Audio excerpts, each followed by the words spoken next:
This is the Abilene videos. By the way, this is the link to all the videos. We have them organized in shorter bites. By section, there's about 19 up on this link right now.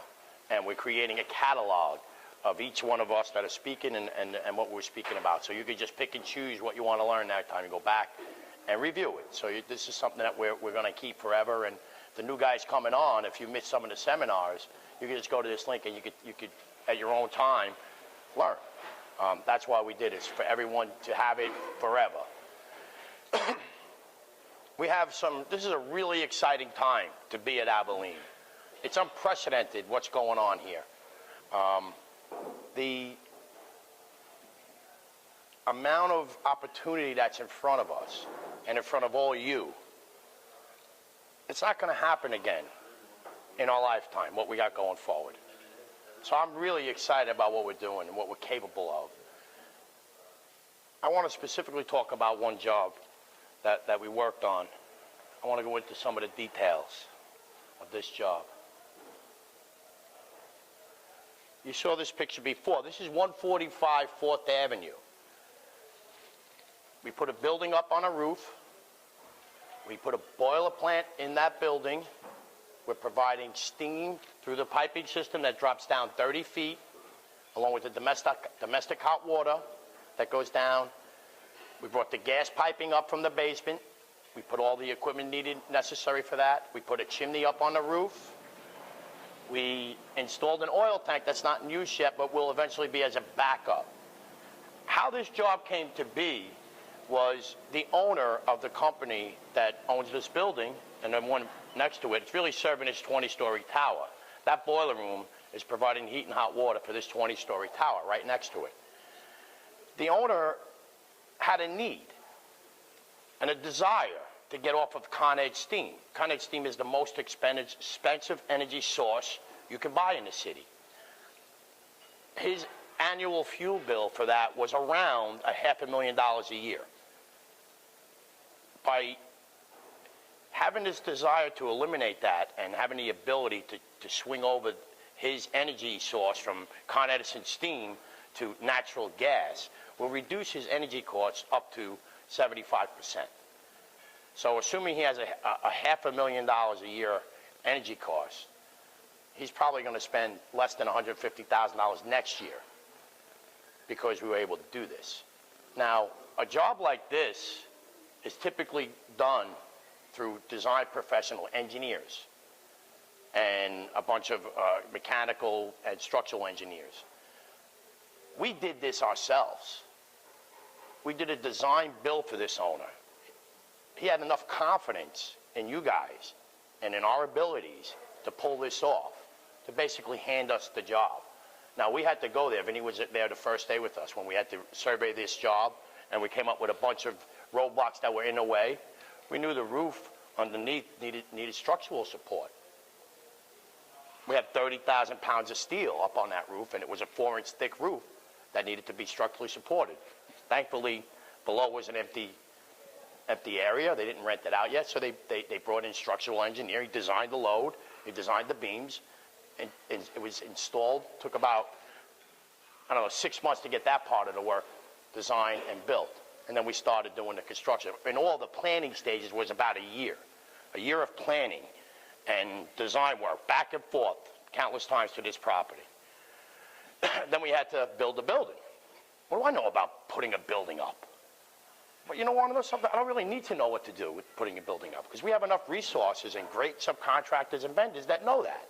So all we need to do is to subcontract that out. We have a great contractor, VRP, that helped us with that. They put up the building. We had our design engineer help us with the design for the chimney so that we have enough draft to ventilate that boiler properly. We also told us that we had to put it at least 60 feet away from the windows, all around it. That was the code. Can't put carbon monoxide gases close to a building. That's what's venting out of the chimney. We started physical work, I think in April of this year, after the building built, about April. We went live. We went live with domestic hot water on, thank you, Melancholy, Tuesday last week. And initially, I thought there might be a pressure problem on the top floor. But we designed the pipe size, we overcompensated for it. No pressure problem. Great news. I didn't have to get another booster pump. There was a way out of it, but I didn't want to have to do it if I didn't have to. Great news. Everyone on the penthouse pays the most money, can still take showers. Look at that. We got a boiler here that's sending the water up to the top floor of this building next to it. So then we went live with the steam. We waited for about a week, and we went live with the steam this week. We started sending the steam down out of these pipes, the larger pipe there. I'll show it to you right here for you guys that don't see it. That pipe right there, that's your steam line. Okay, we also used it as a main support for the rest of these pipes. If you notice, there's no pipe support here. There is a pipe support right here. We use the structure of the building, and we put a I-beam frame around it. Inside the building, we have a support here and a support on the other side of that to hold up those pipes. But the steam is coming down, shooting down 30 feet, going through the basement, we did this work in an active garage. Cars in and out. We have to constantly move cars. Not one, thank you, not one damaged car. We got a complaint the last day that we dropped a speck of paint on the guy's roof, and we cleaned it. That's a great thing. It's amazing. We were running 10-inch welded pipes. How many pounds is each one of those lengths of pipe? I don't lift it, so I don't know. Approximately 700, 800 pounds each length that you guys were pretty much lugging on your shoulders and lifting up to support them. So the steam comes out of the boiler and drops down 30 feet, goes across the garage, over the ramp, which brings more cars down, and then it runs about 120 feet to the back of the building, or the front of the building, coming in on 14th Street at 4th Avenue. At that point, we have to make a left turn with the steam pipe. We had made one elevation change. We had a steam trap at the low point. We had to make a left turn, and we go across. I don't even know how you did it, Hussein. You got that steam pipe in a space this big, and you slid it behind the main electric panels. That went across another 70 feet, and at the bottom, at the base there, we put a drip so we could drain all the condensate, and then we rose back up, and we have a T come off for the commercial zone, which is this is now a Walgreens store where this boiler is sitting on top of. Walgreens Pharmacy bought out that space, and they renovated it. And then we're going up into a motorized steam valve that provides the control of the steam system for this. I was there. I was a little nervous. We haven't done this ever. So, we designed for it, but you never know. Murphy's Law comes and hits you. And I'll tell you, we turned that thing on. I can't say I'm shocked because I knew the design would work. I just expected some issues. But there was not one problem, not one sound. The steam is flowing for the last 2 days. No complaints, right? You've been back there. Everything's going great. Phenomenal accomplishment. That we have the people to do that is amazing. Okay, there's not many companies, if there's any, in the city that could have pulled that off in the capacity that we did. In-house, design, build. That's where we are. That's where we're going to be heading going forward. That's why I want you guys to take this seriously. Because that type of skill, that type of knowledge, that type of trust, things explode. When, the integrity that we have as a company is out there. People understand it. They know it. So when I'm asking you guys to really dive in, it's because of the success that's available to you. I'd also like to thank the Solomon family, Jeff, Vicki, Samantha Solomon, for providing a place for me and especially the leaders and for you guys, the freedom to be able to do this type of work. Because you know what's a good thing about working with Abilene? They will let you fail. Jeff said to me one time, when I first became a foreman, I'm going way back, I think it was 93. 93, I first became a foreman. I was calling him every 20 minutes. I didn't know what I was doing. I was a plumber. I was flipping washers.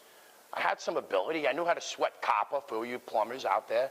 I knew how to sweat copper. I knew a little bit about a mixing valve. I really didn't know anything about the boiler room. So I told you, I'll tell you about the Columbus Day story another time. James was involved in that. We'll get into that with him. But I was calling him constantly. I had my own crew, and I really didn't know what I was doing. And I was constantly calling him.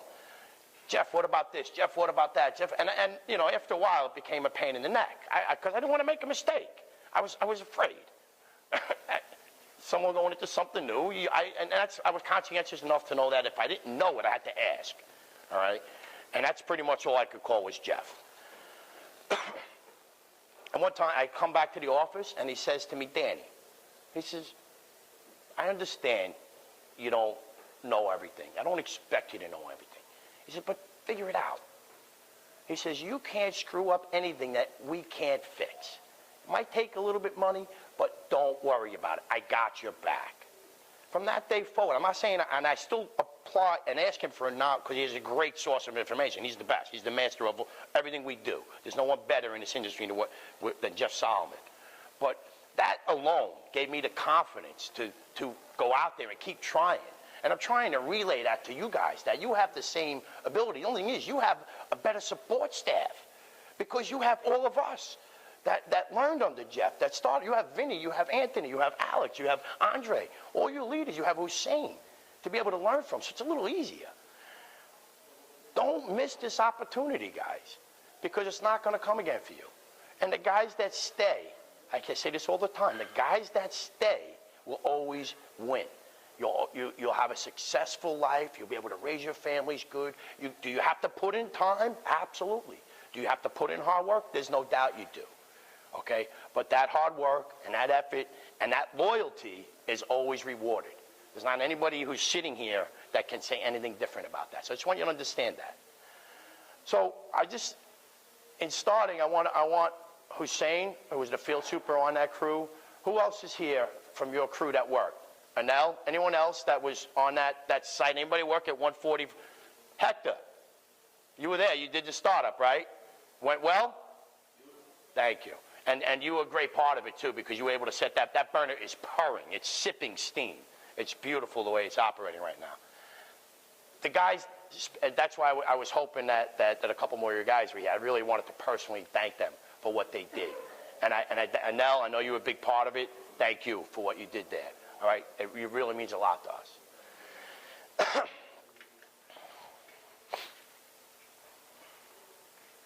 All right, now, how can we get better? How can we grow? Let's see if we can get this going here. No, that's the wrong way. I'll get this event. Maybe by the time we're done with them. I want to go over a few bases. Can anybody straighten that out? Can you just got to, move that over? All right, then. It's fine. You have it in your sheets. It's Boiler Room Basics. I started out the first seminar with things and with this, and I just want to tighten things up a little bit. Don't worry about it, it's fine. It's fine. We have it on the sheet. Thanks anyway. It's cold, right? It's cold outside. It's important for all of us to know we're not selling boilers. We sell comfort. We sell warmth. We sell hot water to the residents of our city. When you guys are leaving the job sites, it's very important that you check the burners. Make sure the burners are on. Make sure the heat is on. Feel the radiators. You confirm that the mobile boiler that we just put in is operational, right? You go around. Mark, you did one today. You worked at 103 2668 Road. Anthony was with you. You went around, you felt the radiators, right? The burner's operational. You did the propane. You checked there was propane in there, if it was propane. I got a question. When was the last time that boiler blown down in the trailer? Okay. Today. Okay. That's the answer. You blew it down yesterday. We forget sometimes. You know, we have these mobile trailers sitting on the street for months at a time, servicing buildings. We move them from job to job to job. But you have to remember, it's a boiler. It needs maintenance. Dean, when you move that boiler tomorrow, drain out the blowdowns, the low water cutoffs, check it. And at least you know you have that trailer on a minimum every week or so. You have to go check that low water cutoff. The worst thing that could happen is that boiler fails. Why? Because we're selling comfort. the boiler fails, we get a call, we get angry customers that are cold. Think about it as if it's your house. That boiler is in your house, you're taking care of it. Same thing for them. Treat it like that. And no, but the thing is, we've neglected the mobile trailers in the past. And I want to make sure all your foremen and all your mechanics that are on that site the last day, you're checking that. You're checking that it's operational. You're checking that the propane is right. You're checking that there's oil. Another thing, just about the trailers. Did you get the ticket sign?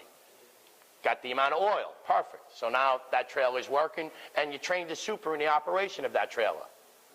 He knows how to adjust the heat timer for himself, right? And he knows the night service number. Excellent job. We want to do that on every single trailer connection. When we're leaving boiler rooms at the end of the day, do you cover all the electric boxes? I've walked in on a few jobs where we're in the middle of the process, where the main crew leaves after setting the burner on, and the next crew has to come in and do insulation and whatnot. So the job's not technically done, and I've spoke about this in the past, but I saw it recently. You have to close the electric boxes. You can't leave wires sticking out of the panel. Even though you know we're coming back, it could be a month before you guys are back in there, or another crew that comes in to fix that, to finish that job. The welders, at the end of the day, did you do your fire watch? Did you walk around, make sure there's no embers around? You just throw a little water down. This is the type of thing that we need to do. And I'm not saying we're not doing it. It's just a reminder. It's boiler room basics we're talking about. Did you secure the tools? I mean, I'm assuming we're all doing a great job with that, because I haven't heard of anything. So, Vinny, I think you're enforcing that. And just a reminder, every day you want to lock your job masters and your tools. Make sure we used to, and are we still doing this? We're still running the chain through the threader machine? Okay. If it's in the South Bronx, you might be a little more secure than if you're in a doorman building. It's inside the building with surveillance system. Okay. Boiler room's locked. These are the type of things we want to do. The last thing I can think of is, do your crew members know where they're going tomorrow? And again, you guys are doing a great job. I'm assuming everyone does, but just make sure. You know, hey guys, everyone's working here. If you're not, make sure you call Vinny or whoever's going to give you the information. We don't need guys calling us in the morning or showing up at the shop. And again, I'm not saying it's happened. It's just a little friendly reminder. All right, so we got rid of that. Let's see if I can do this right. Hey, I want to provide a little bit of what we're going to call the roadmap to success here at Abilene. And this is especially good for the new guys. The first thing you have to do is master the skills of your position. And I actually have written this out, and I think I'm going to have Laura type it and send it out to you, because I really did a pretty thorough job of what I think each position requires. And you guys might know it, but maybe you don't. Maybe the apprentices are not sure what specific skills we're looking to teach them. The foreman, it's your job to teach them. But again, maybe you're not covering everything all the time. So if we can give them an outline of what it is we're looking for them to learn, I believe they're going to be asking you for that information, knowing that they can move up the chart faster. Just want to get a quick thing on the apprentices, because usually the guys, use guys, you know, the apprentices, use guys. The guys over there. There's a few things that you need to know. You're highly motivated to learn. You won't need to do any task that we ask. First of all, if you're an apprentice and we're asking you to do something, it's not something that every one of us have not done already, including climbing in the boiler and pounding the plastic, because that's the low man on the totem pole. That's how we check your character. Sweeping the floors, getting all the dirt out, picking up after the mechanics. That's almost like an initiation rite. You have to deal with it. It's just part of the package. But you'll soon, the way we're growing, you're going to have a guy behind you in a few months that you're going to be able to send him in the boiler to do it. So be patient. You'll get rid of that job soon enough. Still has to be done. By the way, just a little sidebar. That's a very, even though you send the apprentice in to do it, the mechanic needs to confirm that it's done properly. We don't need those front walls falling down on us. And I believe, Anthony, did you give me that picture that I asked for? We'll do it on the next one. Remember what you were going to do on Avenue Y? You're going to give me a picture of the front wall when we pounded the plastic? Yeah. All right, the next one, I want a picture because I want to show the one at West 86 and I want to show the Avenue Y one. All right?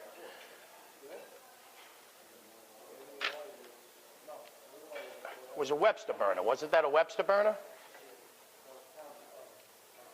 Okay. It's very important that that's smooth and it's angled in towards the nozzle. That's a minor detail, but it's very important that it provides a basis for the flame pattern. You work safely with all your drills, your sawzalls, jackhammers, pipe cutting and threading machines, chop saws, levels. You have to install hangers. These are the things you're going to be working on in the beginning. The knowledge of the ruler is very important. The ruler over here. Oh, I should have had this ready.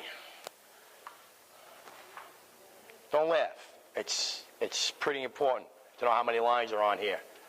And because when you're getting into the really tight spots, when you're fitting, you need to know, 3 3/16.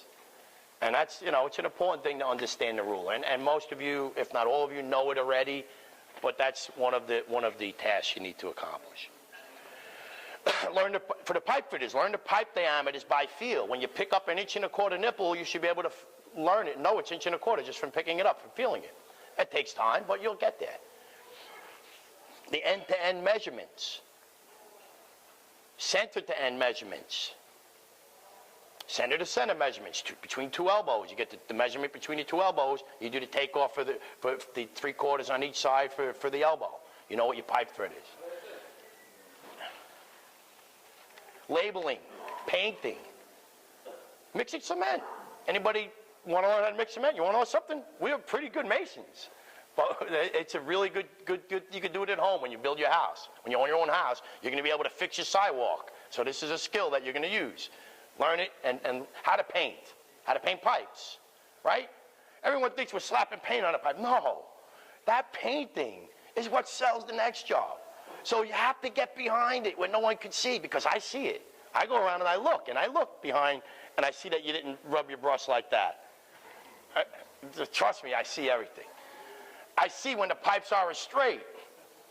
Hector. My bud. Because I love you. I love you. If I wouldn't call you out if I didn't love you. Okay? I see when I have a great eye. Ask Vinny. I could pretty much see anything that's not level and not plumb. And that's what we're looking for in every job. Because when you look on the side of our boilers, what do you see? Hussein, what do you see when you look down at the side of our boiler? What are you seeing? One pipe. Thank you. Who said that? One pipe. That's what we live by. Everything we do is based on that. Every single pipe that comes down the side of that boiler, you stand on the right side, you see one pipe, you see one behind the other, but you don't see the pipes like this. You see them this. That's the secret to our success. That's what sells the next job. One pipe. That's it. One pipe. And that wasn't by accident. That was carefully designed. I forgot how we even started. I think Maxie started it, but we perfected it. Vinny and Anthony have taken it to the next level. And all you guys that are doing it. One pipe. The spacing between a pipe, each drop piece is crucial. We know exactly what we want there. And they're pretty much the same on every job. This is the type of thing we're looking for. This is the type of detail that we want from you guys. All right, so I went with the skills. I can go all day on that. Again, I have every position written out, and I will have Laura printed up for you guys, all right, to give you a better feel for what it is that we're looking for. Will that help?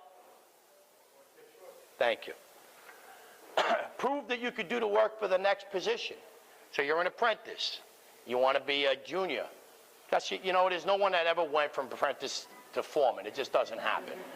Success is step by step by step.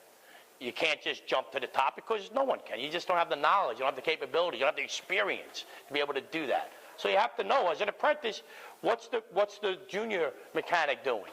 Well, the junior mechanic's actually hanging pipes. He's starting to do the support system, or he's starting to tie into the burner. He's getting the ability to see the whole job. He's starting that. And again, this is just the basics, and I'm probably skipping a lot, but I just sort of want to go with the flow. As a junior mechanic, you want to know what the mechanic has to do. Well, that's important enough that I should get to my notes because I'm off in the bushes here. The pipe fitter mechanics. I want to go over this. Not only just pipe fitter, and maybe because I'm a plumber, I always talk about pipe fitters. But then you could take the electricians, all right? You got to understand the following piping systems: domestic hot water, mixing valves, coil piping, domestic hot water returns, automatic feeders, boiler, freshwater feed systems, pump controls, boiler drains, sump pumps, low water cutoffs, water columns, gas piping, gas pilot piping, gas meter station piping, gas regulator piping, gas booster piping, oil pumps, oil tanks, oil piping. There's a lot you need to know. So you have to understand that thoroughly to be able to get from a junior to the mechanic. You have help. Your foreman is there, and there are a lot of times we have some juniors working together, and then we have one experienced guy. That's because we're filling in the gaps. We have more work, and we're spreading everybody out. But that's how you get experience, by doing it and continually doing it and prove you can do it. Is there an opening at your desired position? And we'll go into that soon enough. On the next slide, I'll get into that. Will your supervisors approve your promotion? That's why it's important for you younger guys to buy the foreman coffee every once in a while. You want them to teach you what they have in their head. What's wrong with that? Come on. Buy them coffee. You're sucking the brains out of their head. Give them a little something for it. It's respect. It's respect. And I'm not saying that. I'm saying it tongue-in-cheek because it's not really what I expect you to do. But show them some courtesy. Show them some respect. You want them to teach you. Get them to like you. Get them to like you because they need to sign off on your promotion. Don't argue with them. You have a problem, you discuss it. We don't need to be emotions involved. You have a dispute, you can't settle it with your foreman, call Vinny and Anthony. They'll settle it with you. You work together. And did you train the replacement? See, that's important because the spot that's available, you're going to, if we say, okay, you're a junior mechanic or you're a mechanic, we're going to put you up to foreman. Well, who's going to do that job that you just left? That's why it's crucial that you take your head and the knowledge in your head and the experience you have and pass it to the next guy. Because if you don't do that, you're holding yourself back. You know what we're creating here right now, what we're doing? Who benefits from this? Who benefits from this system? Anybody? Everybody. It's win-win. Win-win. It's a great thing. I don't know how you could ask for anything more as far as the opportunities that are available. Here's what we're specifically talking about. This is our org chart. I put the names in here. A guy, don't kill me if your name's in the wrong spot, okay? This is just, I wanted to get an idea. Now, this is off on the side here, but if you see on the top are the foreman. Well, let me start at the top. You got the project managers. There's an open one there, Laura. It's supposed to be yellow. There's an open position here. We got an open field supervisor's position here. We got LaQuat and Dean Walker. That means the ability to handle more than one crew when you're a field super. And we're doing that, absolutely. Hussein did 145 4th Avenue, did 245 East 24th in between. That was like a side job for you. And then you're working at 210 East 68. So, he had people at all different times. Dean's doing the same thing. He has probably 3 or 4 sites open at once where he's splitting the men up. So being a field super is a lot more valuable because you can set the guys in motion on one job, go to the next one, set them in motion, and then bounce back and forth to follow up on the jobs. It's a great concept. Well, the foreman, this foreman at the top here, we got Egbert, we got Fabian, we got Mark, and we got Donald. And there's 2 foreman positions that are not yellow. We were talking about this today. Not long from now, we want to be at 6 crews. I don't know the time frame. I'm going to say sooner than later because there's pretty much, if we can get the boots on the ground, the work is there. All we got to do is prove that we can do it. So who wants the next spot? I mean, look here. On the left side, you got pipe fitters, pipe fitter junior. You got electrician. You got electrician junior. You got welder. you got welder junior. And down at the bottom, and they can't see it because the screen's not big enough, is the helpers and the apprentices. So we have all these positions open right now that we're looking for people to fill. So just take what I say to heart. This is real. It's not, we need this to be filled, and we're going to do this as fast as we can. We have some really good candidates for the foreman position. We have Lorraine, we have Ramroop, and we have Alroy, right? Is that, Vin? Alroy was the one we're talking about? That's what, specifically? And Alroy. So those are the next three we're targeting. So right now there's 2 spots, so you got to kill Fabian to get the 3rd one. Ha. Well, Joe, come on, guys. Lighten up.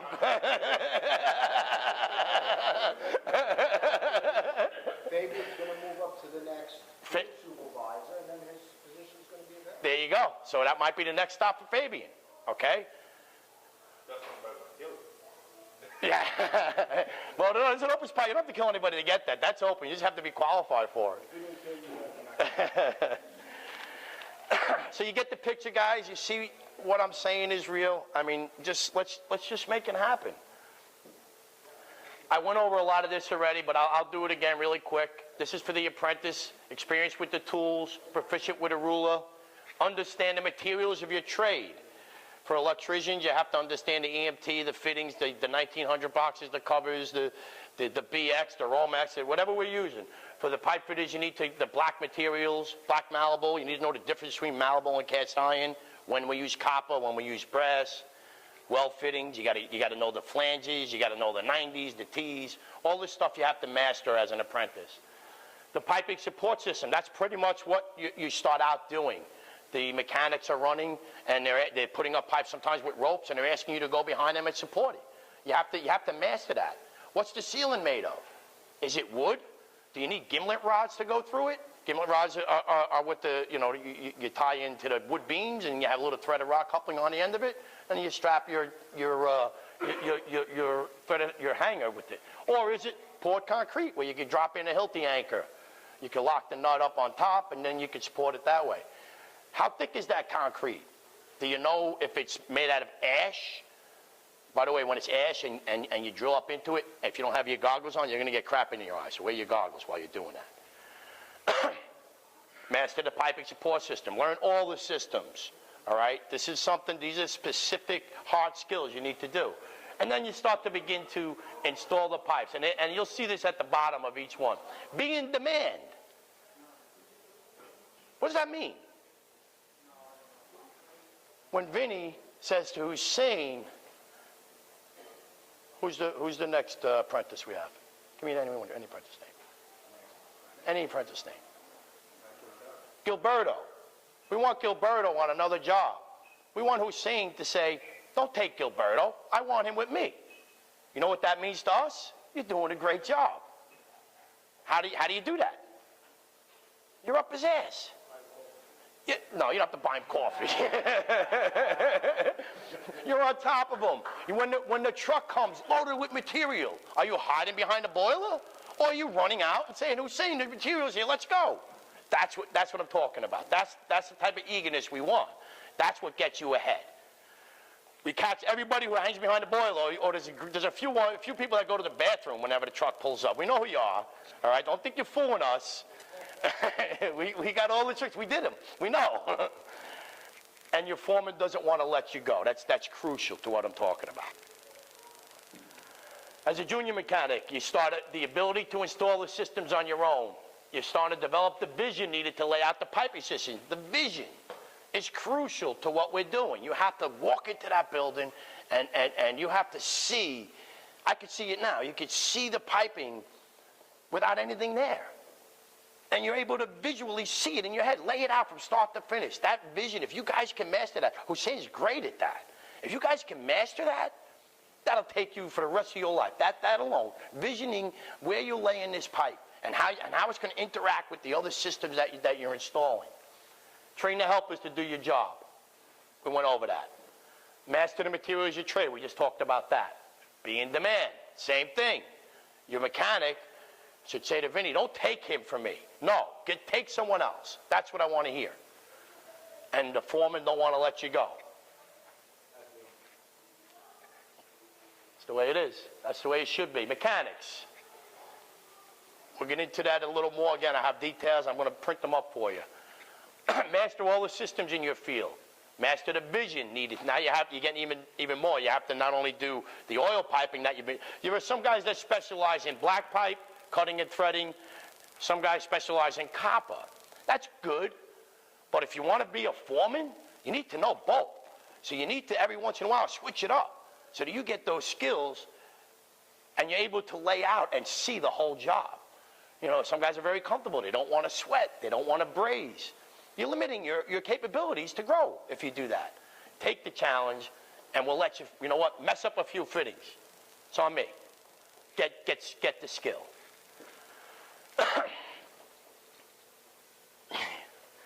Plan your materials 2 to 3 days ahead. As a foreman, you're doing that a week ahead. As a field super, you're doing that 2 to 3 weeks ahead. As a project manager, we're doing it months ahead.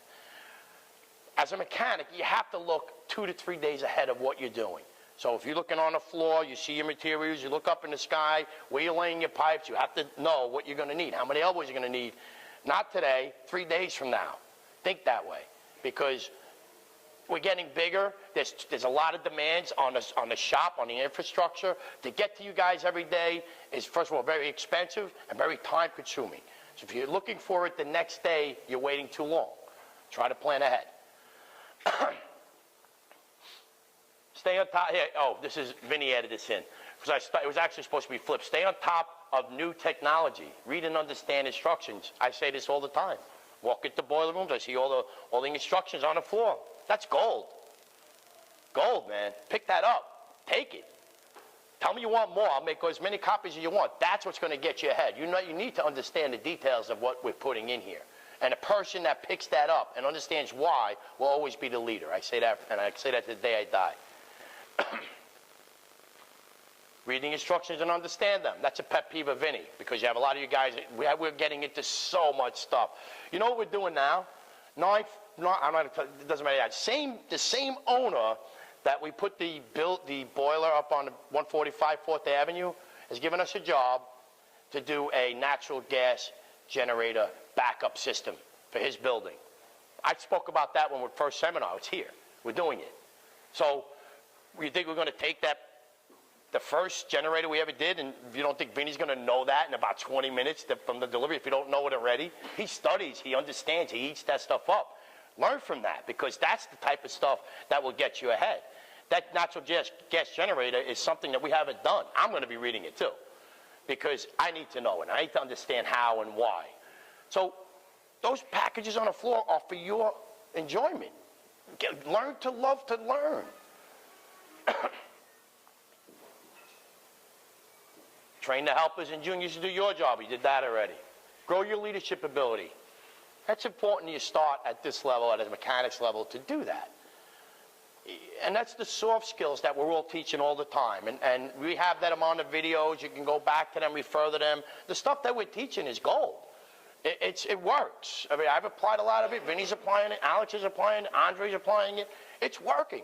Anthony's starting to apply it. I'm starting to hear the language around the office change. It's touching me. I know it's working.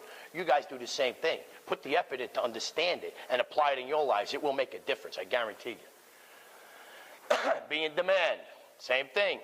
We want the foreman not to let you go so easy, because we know that he wants you.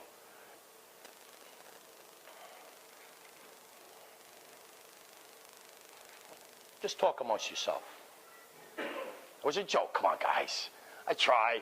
I'm not a great comedian. I'm going to work on that. By the way, just so you guys know, I was told that I stink as a speaker. Okay.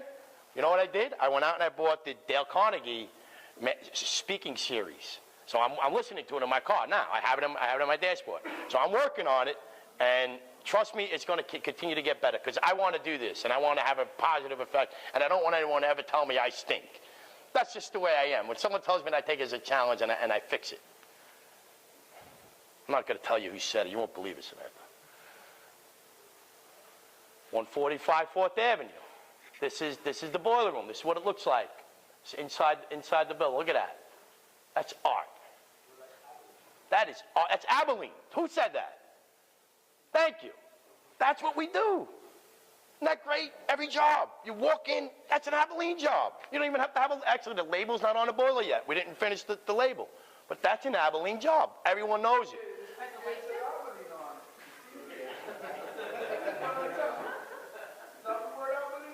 Where? I can't see that high up, all right? Stop ruining it. No, yeah, they are. We have to program them. Actually, that's a good thing. We could start. It's the holiday season. Let's do green. We did the, Vinny, can you explain what we did there? It was amazing.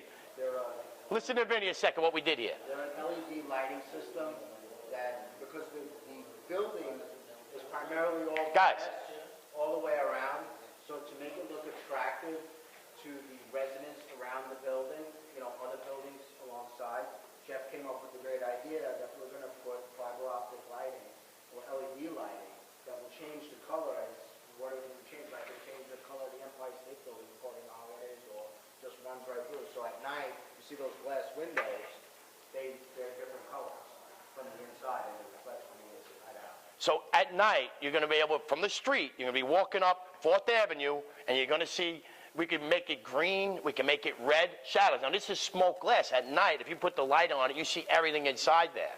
It's going to be unbelievable. People are going to think there's a nightclub. They're going to be trying to get into it. That's how cool it's going to be. And you're going to be going up there. Well, let's go. Who's up there? We got to go check it out. It's an amazing thing. It's also trying to make it, eye-catching to the people that live in that building, alongside, so they don't complain this ugly eyesore. It actually looks pretty. And the boiler room, if you notice on that picture that Danny showed before, the door lugs, the door handles, the water column, they're chrome plated. All chrome plated. Everything is reflecting, and the side of the boiler jacket, which we don't have a picture of that, is a light gray, so it's really reflected really, really well. All the lighting and everything else being wall. Another thing we're going to be doing, and we're actually going to use this boiler room. Vinny does a great job he trains the supers, and he has a really good seminar that he gives them. Vinny's going to do it in this boiler room, and we're going to have, we went, I didn't want to mess with him. We went to eVideo, this company, and we paid them a lot of money. They tracked us along this whole progress, and they're creating a promotional video for us for our use. And we're going to have them do the seminar for us. And that'll be part of a package that we hand to the owners at the end of the project and say, here, take care of your boiler. Give this out to all your building personnel. So it's really marketing that we're going to do with this is incredible. And it's going to be at the Javits Center. There's going to be a screen up. You're going to work on that, right? We're going to have a video loop for the Javits Center for next year. Yeah. All right, that's, I think, the goal. So we'll discuss it in detail, but that's, I believe, where we want to go with that. So it's a wonderful thing. All right, let me just see. I think I'm wrapping up. If I can get this to work. We went there. We did that. Oh, thank you, Ben.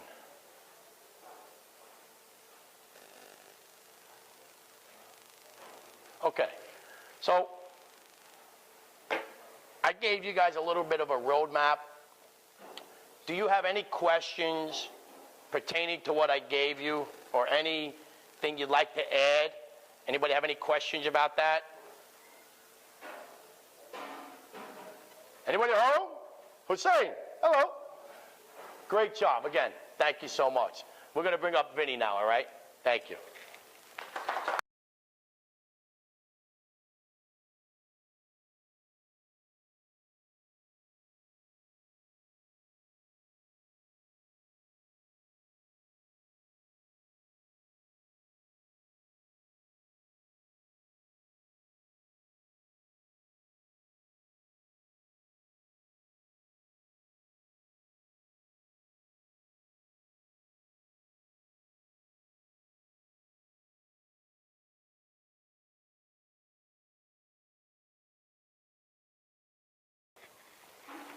Before I get started, I too want to thank each and every one of you, from the newest guy to the guy that's been here the longest, for our continued success. because we see what's happening out there, and it's working. It really, really is working. We're getting more work done.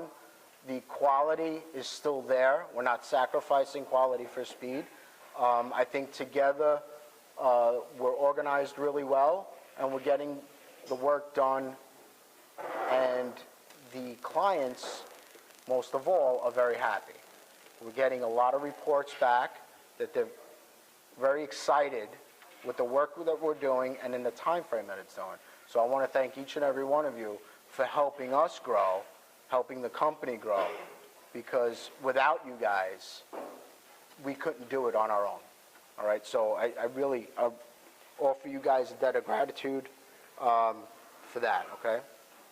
Now, what we wanted to do is I wanted to get back to the boiler room inspections, and we did this in the first class that we did, and I want to touch on it again for two reasons. We have new guys here, and I want them to understand what we're looking for. For those of you who saw this already, this is the checklist that the Department of Buildings inspector looks at when he comes and he inspects the boiler room. That'll give us our sign-off. So this is what we're really looking for to get our sign-off, okay? The other reason was because although when we're going for our inspections, we really have come to a point where it's almost like the inspectors walk in, they say, oh great, another Abilene job. They look at a couple of things and they sign us off and we're in and out. There are a few things that are still coming up, so that's why I just want to hit on this again. A lot of times it's more administrative than anything else, so I just want to make sure that everyone understands that. Let me just get my pointer here. So if we start at the top of the page, and you guys have this is the administrative section. Sorry that this is cut off. I think the projector is just not working right tonight. But on the administrative section, you guys have this in your handout.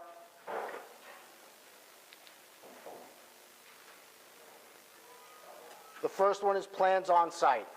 So when we go for inspection, they're going to look at the plans that the engineer drew up, and they're going to make sure that the plan is done according to the job is done according to the plan. If there's anything missing from the job that's on the plan, it's a violation. If there's anything missing that's on the job but is missing from the plan, it could also be a violation. It's very important that all the model numbers line up. It's very important that the fan is the right fan. It has to be the fan for that's on the plan, okay? Because when the engineer draws up that plan, the amount of combustion air that comes in is rated for that fan is rated for that. So it's extremely important that everything lines up with what the plan says. So it's a good idea for the foreman and field supers to take a look at that plan before we go for inspection or when we're detailing the job, and we just do a final comb through and say, okay, yep, boiler model number is correct. The burner model number is correct. The MEA numbers are correct. They all line up. The controls are all there. If there's a makeup feed tank, you should show the makeup feed tank.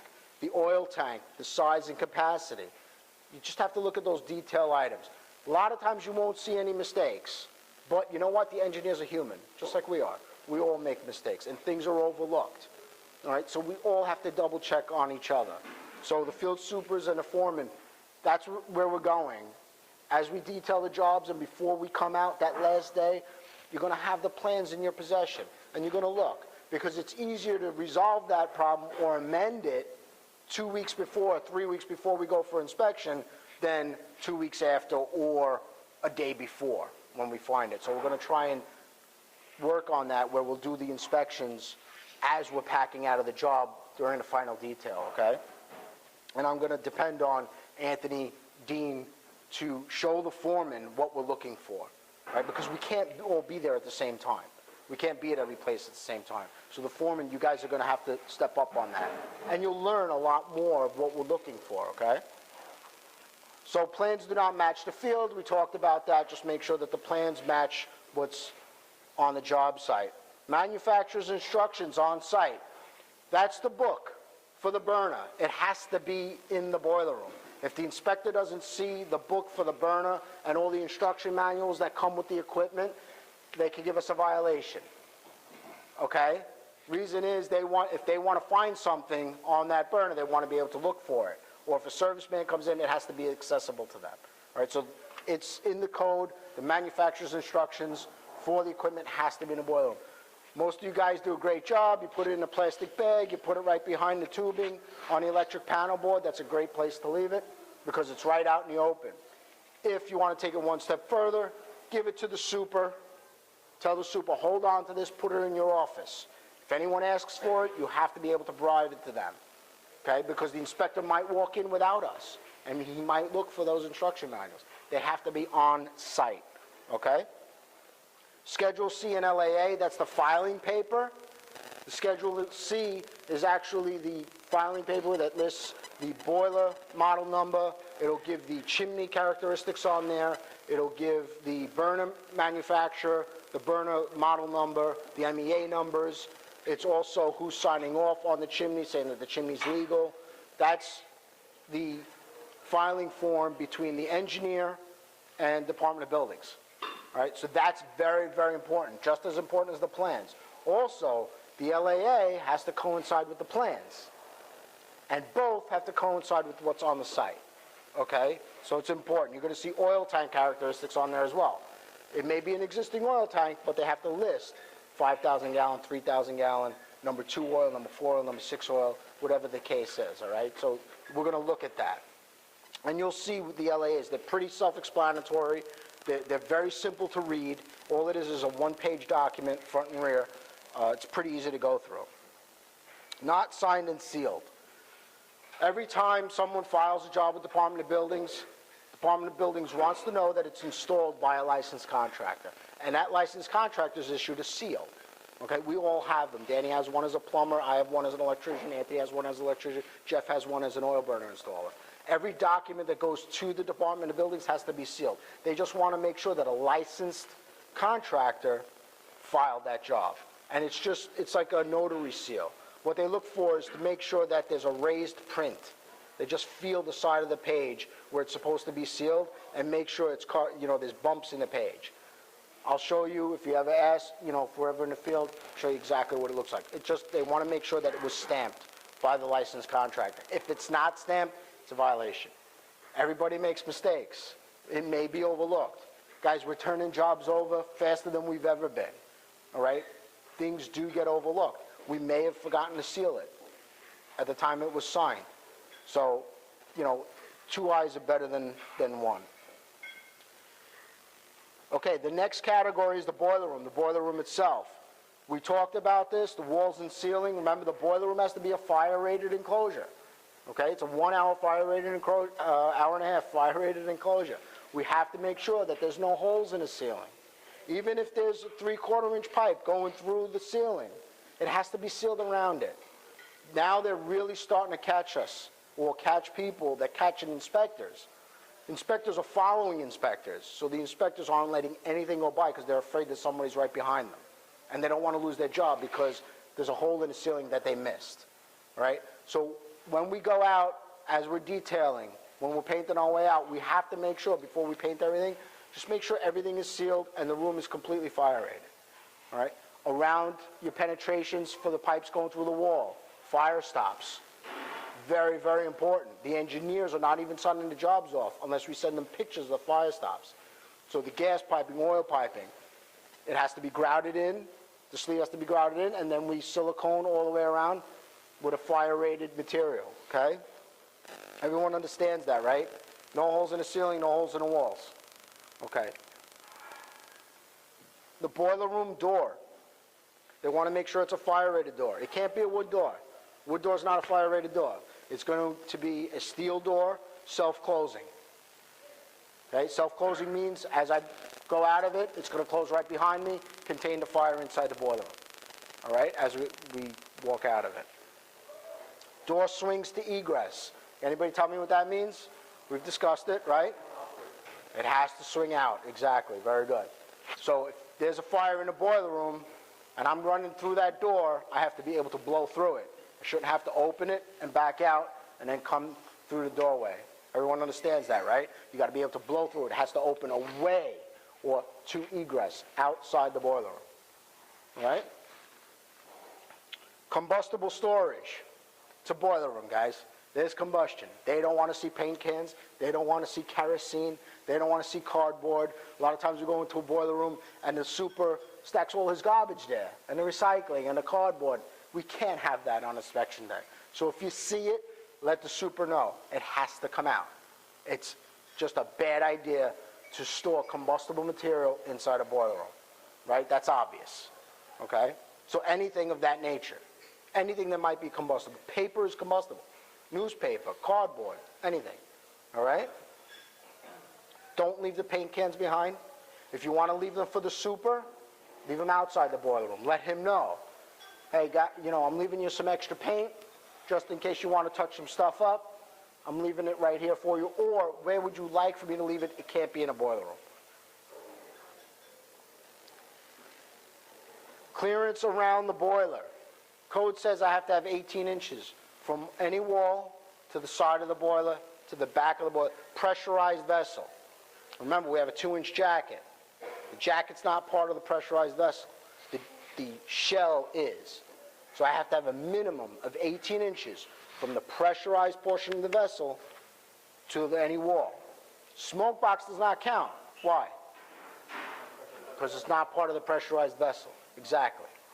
Right? The smoke box is where all the gases are going out. It's not part of the pressurized vessel. The reversing chamber is also not. But you'll always have more than ample room because you got to have the tube pull in the front. Right? That's one thing that's not on here, but I want to make sure everyone understands that. Everyone here should know what tube pull is. Right? The boilers have tubes in them. So at the front of the boiler, if they ever have to replace those tubes, they have to be able to get those tubes out, and more importantly, put the new tubes in. So the distance between the front of that tube sheet, not the reversing chamber, but the tube sheet, to the farthest wall or farthest panel or makeup feed tank, has to be greater than the actual longest tube. Okay? So everyone should know that. Stick your ruler inside the tube, measure it. Or measure the length of the pressurized vessel. That's the length of the longest tube. And then measure from the tube sheet to the front wall. Make sure we have it. Sometimes we miss something. We might be a couple of inches off. Things get overlooked. But if everyone knows that, and they see it, oh, you know what? Vinny said something about tube pull. Let me make sure we got tube pull here. All right? The foremen definitely know that. All right? Very, very important. All right, so I lost where I was at. We went over combustible storage, clearance around the boiler, exposed wiring. It doesn't, I mean, that's self-explanatory, right? We got to have, all the boxes have to be closed. There can't be any exposed wiring. It's a hazard, all right? Anyone not understand exposed wiring, any kind of exposed wiring? All right. Lighting and outlets. We want to make sure that we have lighting in the room, and we want to make sure that there's outlets in the room. Code says you have to have a receptacle, a service outlet, within 25 feet of any mechanical device. So whether it's an air conditioning unit, whether it's a boiler, whether it's a hot water heater, you have to have an outlet within 25 feet of that unit. It's a service outlet. If a guy comes in and he has to service that unit and he needs either a drop light or a drill or anything, he's not supposed to go through the building looking for an outlet. It has to be 25 feet. Why is it 25 feet? Exactly. Drop light, most drop lights at Home Depot are 25 feet long. All right? The shortest one is 25 feet. So you have to be able to provide him with that. Okay? Yeah. Yeah. The ones that we installed, we put a GF5 protection. I got on the inspection at Taylor 600. The sump pump was a GF5 outlet. Some pumps cannot be GF5 protected. So this for the future, if we're using them, we can't use GF5 outlets or breakers for some pumps. The DOB is failing me because they want some pumps to always run. Everyone understand that? If the GFI outlet trips or GFI breaker trips, no one's going to know about it until they notice that the sump pump isn't working. So a lot of times it's too late, and the boiler room's flooded before anyone realizes that it was tripped out. So they don't want the GFI outlet on the sump pump. They only want it on the service outlet. Technically, it's not required in the boiler room. And I've gone through that discussion with the inspectors in the Department of Buildings, and in the code, it says it's required in unfinished portions of the basement, but it's under dwelling units, not in commercial type. I've gone through it. We're putting the GFI outlets anyway, because it's safer. It is better on the panel board, okay? Or if they're just service outlets in the boiler room, we're going to GFI protect that. But the sump pumps, definitely not. Any controls, definitely not, okay? Only GFI breakers on service outlets, that's it. Or GFI outlets. Emergency switch. Very important at the entrance of the boiler room. Outside the boiler room, there has to be emergency switch. So if there's a problem, whether it be a fire, whatever the case is, they should be able to just kill all the power to the boiler or to the equipment, all right? Sometimes we do it with a toggle switch. Toggle switch kills the control feed, it opens all the relays, shuts the burner down, okay? Sometimes we do it with a disconnect switch. Very important, if there's two doors, there's two switches. You have to have a switch at the primary door, and if there's a door going to the outside in the backyard or into another room, you have to have a kill switch at that door as well. All right, so we've been missing that. We've been getting caught on that a couple of times where we don't realize, oh, that's an egress going to the backyard. Even though it's not accessible to most people, it's still an egress. No one knows where the fire department's coming from, whether they come from the outside or from the hallways. So we want to make sure that that service switch is there at all doors related to the boiler room. If and when the door is an outside door going to the outside, we don't need you to put the service switch outside where it's going to be, you know, open to the weather. It has to be immediately inside the door, okay? So the service switch can be inside, immediately inside the door. That's the emergency switch that'll kill all power to the burner. 8-foot ladder and platform, most of us know, some of us might not. If the boiler sits 96 inches or greater off the pad to the top of the boiler, including the jacket, you have to have a ladder and platform to get to the pop safeties. If it's less than 96 inches, it's not required, okay? Everyone get that? If you have two boilers, a lot of times we'll do a catwalk in between one ladder, or we'll do two separate ladders. If it's 3 boilers, just throwing it out there, and we'll catch this when we're out there. If there's ever 3 boilers, you're supposed to have a catwalk between all 3 boilers. One ladder off one side, one ladder off the other. This way, if a guy's up there and there's a problem, he has to be able to run either way, all right, and get off the boiler. But there's a catwalk in between. On 3 boiler jobs, you won't see that often, but just so that you know, if you see 3 boilers and it's more than 96 inches, you got to have the catwalk across all the boilers, all right? Combustion air, very, very important, extremely important. Air and fuel make combustion, right? That's what gives us the proper burning or fuel burning, okay? So we need combustion air coming in. There always has to be fresh air coming into the boiler room. It's not exhaust, it's fresh air coming into the boiler room because that burner needs fresh air to properly burn that fuel. So you may have a louver, and the plan is going to show what the size of that louver has to be. It's going to be in square inches. So you have to measure the louver. It's going to give you a gross, and it's going to give you a net. The net means the overall size of the louver, and then you're going to measure and then calculate. Make sure we have the proper square inches, okay? The engineer will give us that size. It's rated for the size of the burner, right? So make sure it's the same size that the plan shows, or greater. If the louver's bigger, great. We got more air than what we need. If it's smaller, problem. Big problem. They're not going to sign the job off. All right, so take a look at the louver. It's important that we have the right size louver. Fire damper.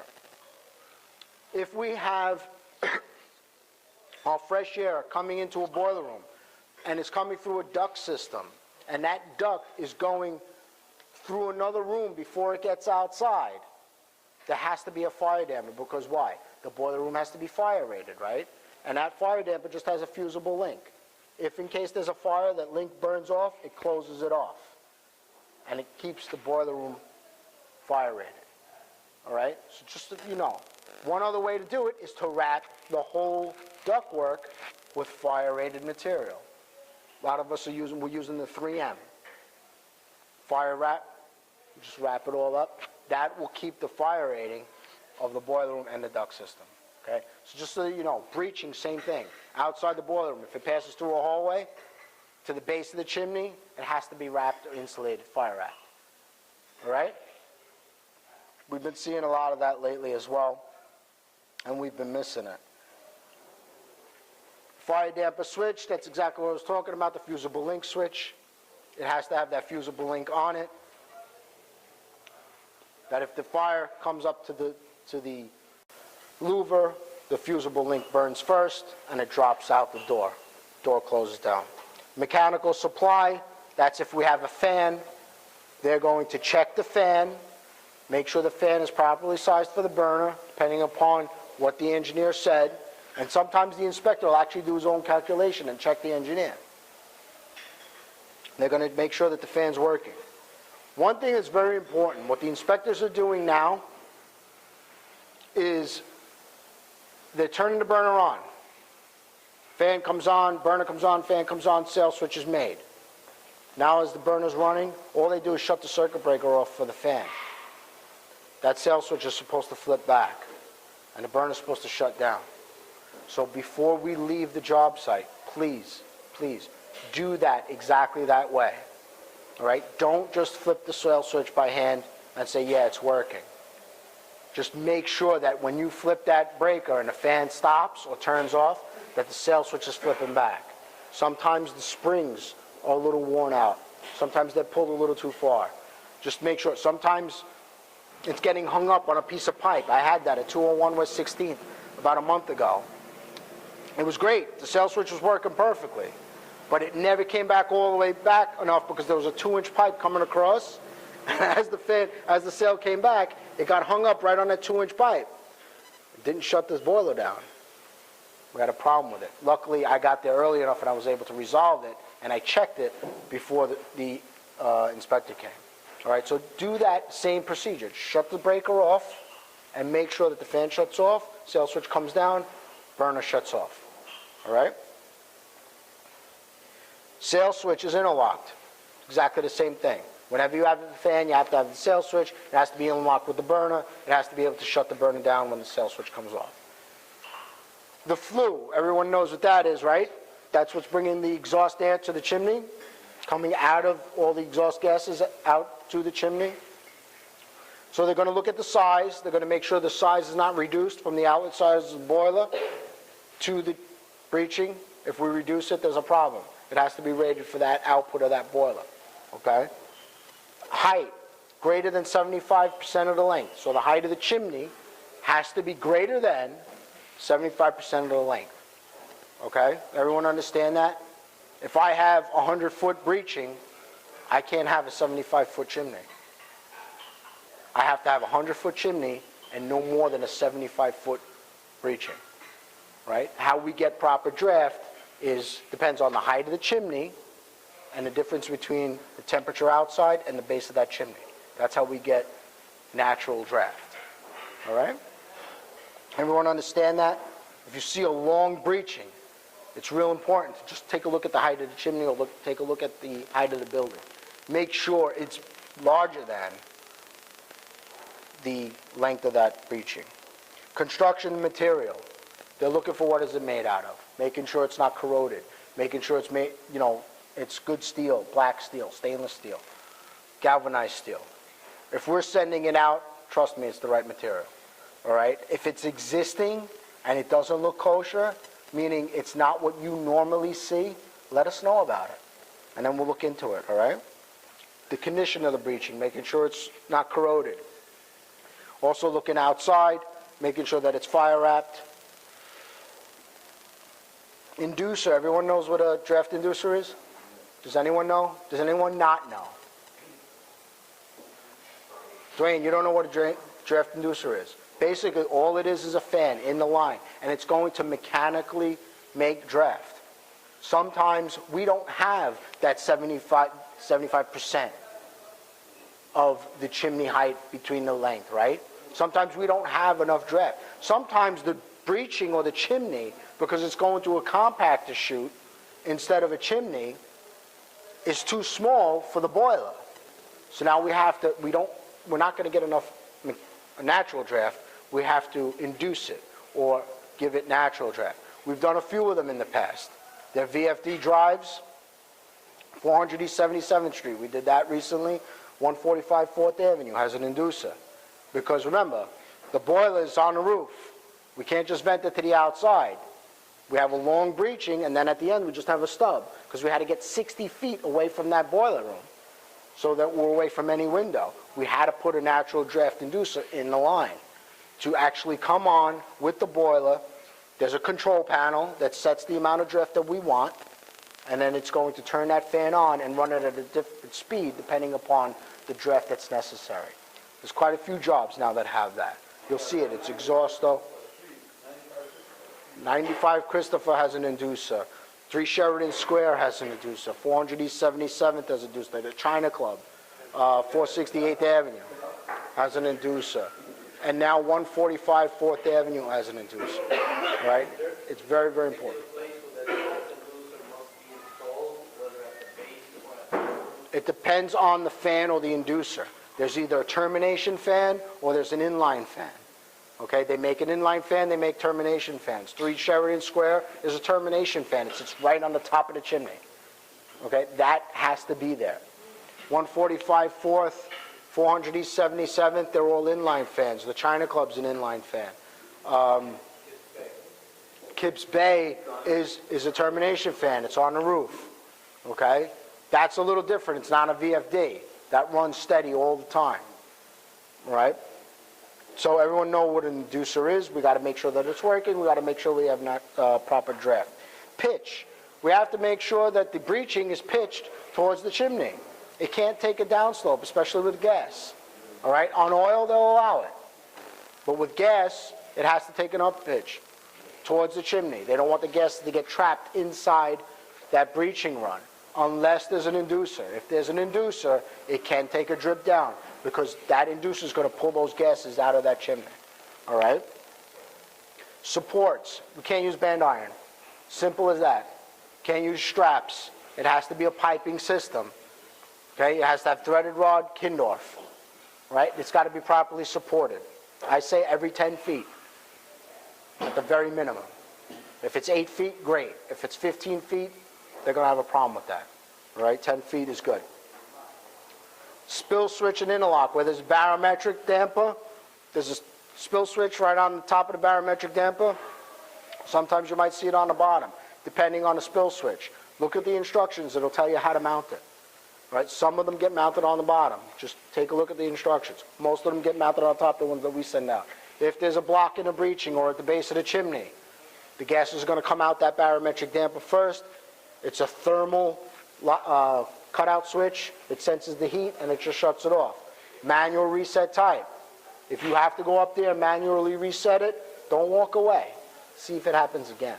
It might be a bad switch or it might be a blocked chimney. If it's a blocked chimney and gas is coming into the building, we have a serious problem. Tell somebody about it, make a phone call. We have to address it. Okay? We don't want to fill that building up with carbon monoxide, because then we'll have a real big problem. Okay?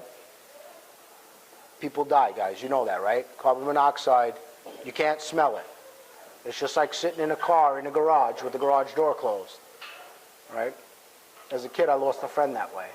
It's real serious. You will not know that. You can't smell it. You won't know. It's carbon monoxide. Right? It's real, real serious.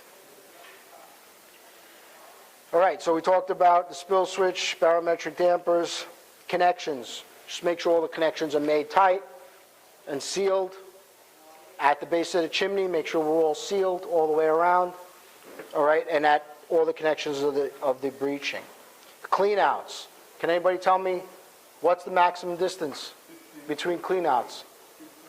15 feet, very good. Barometric can be a cleanout. It will constitute as a cleanout because they can just open the door and clean out. So you have to make sure if you have a 60-foot run, every 15 feet from the base of the chimney to the boiler, you can't have more than 15 feet. If you have 18 feet from the barometric to the chimney, no good. You have to put at least 3 feet from the chimney or in the middle, put a clean out. So that someone's going to come and clean the chimney out, they have to be able to get the hose in there. All right? And go both ways with it. Very, very important. A lot of times you'll see underground breaching, and they don't have the clean out every 15 feet. We have to address that, all right, because the inspectors are picking that up. So make sure on a breaching run, we have clean outs every 15 feet. Not on a vertical, only on a horizontal, obviously, right? Because all the dust is going to come to the bottom, or the soot's going to come to the bottom. Chimney. If it's gas, it has to be lined. It has to be lined with some kind of material. It's got to be lined with stainless steel, or it's got to be lined with terracotta. Or they're saying fire brick. Fire brick is legal. Fire brick, you're going to look at inside the chimney. Fire brick liner is a brick liner, but the mortar joints are very, very thin. If there's half-inch mortar joints, just like if you go outside and you see a brick wall, and it's the same distance, chances are it's not a fire brick. It's just red brick. Right? We need to know about it. Sometimes we don't see it. Sometimes we overlook it. Sometimes the engineer says, yeah, it's fire brick, and it's really not. He missed it. Just look inside the chimney. And it's real simple. You guys are putting a breach in it anyway. You have an open hole there. Just look in there before you put that piece of breach in. Wow, I see terracotta. You know what terracotta looks like, right? It looks like ceramic, and it's normally colored brown or red. And it doesn't have any seams, right? It's just like a round pipe. Sometimes it'll be square, rectangular. They do have that. It looks like a ceramic. If you break it, it comes off in shells, right? Everyone understand that? Okay. Debris, obviously we want to make sure that the base of the chimney is clean. It's real simple. Clean out, base of the chimney has to have a clean out. If you don't see a clean out, we have to put one in. They have to be able to look inside the base of the chimney and make sure that it's clean, all right, and a place to clean that out. A cap on the top of the chimney. If it's gas and only gas, they put a cap on top. If it's oil, no cap, all right?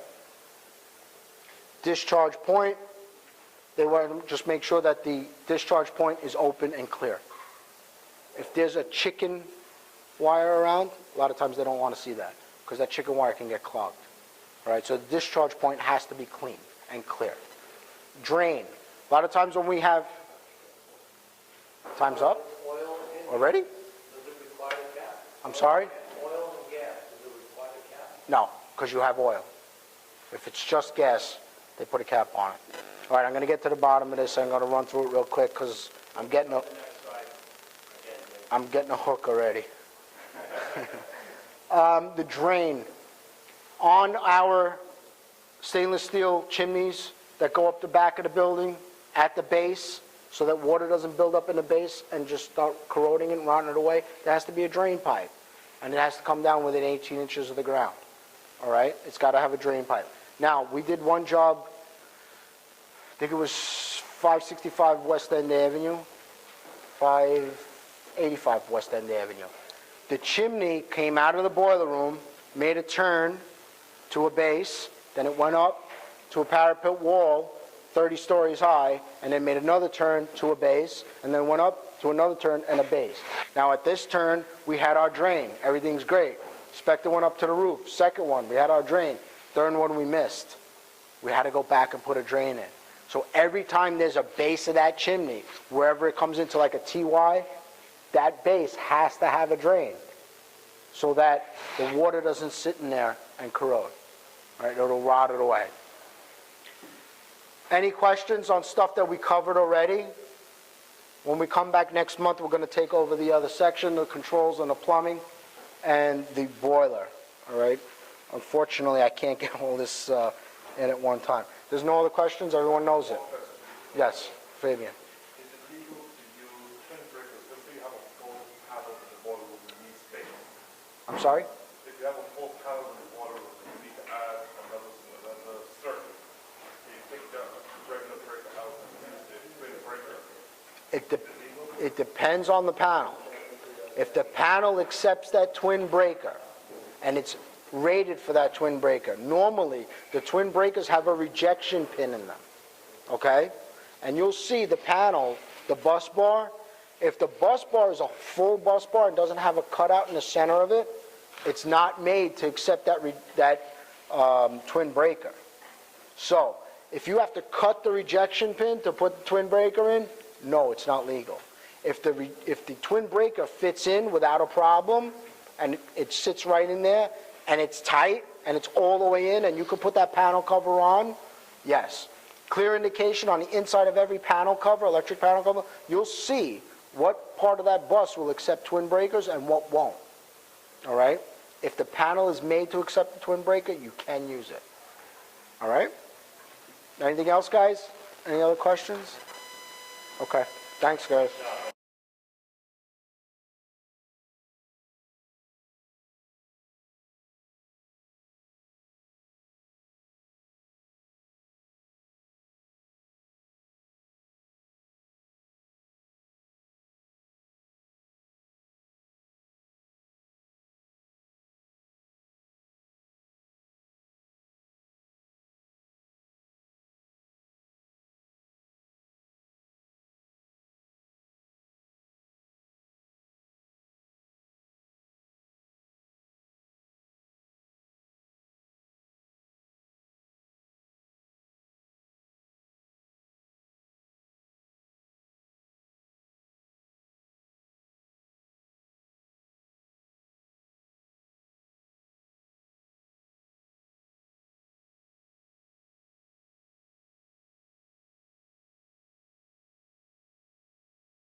We have James Washi that wanted to come up and discuss. He doesn't have a slide, so the next one is Alex. We have James Washi. They came up. He wanted to give us a few tips that's going to help out the servicemen. By the way, if any one of you guys have a subject that you would like to stand up here and bring to us, bring it to our attention. Okay, we'll vet it. We'll discuss it. I would love to have you guys stand up here and do this, all right? This is not just for us. You have knowledge, we want you to share it with us. But let's give James Quashie a few minutes of our attention. James, by the way, was my foreman when I started with Abilene, okay? Actually, I took the job. I hope we're okay with that.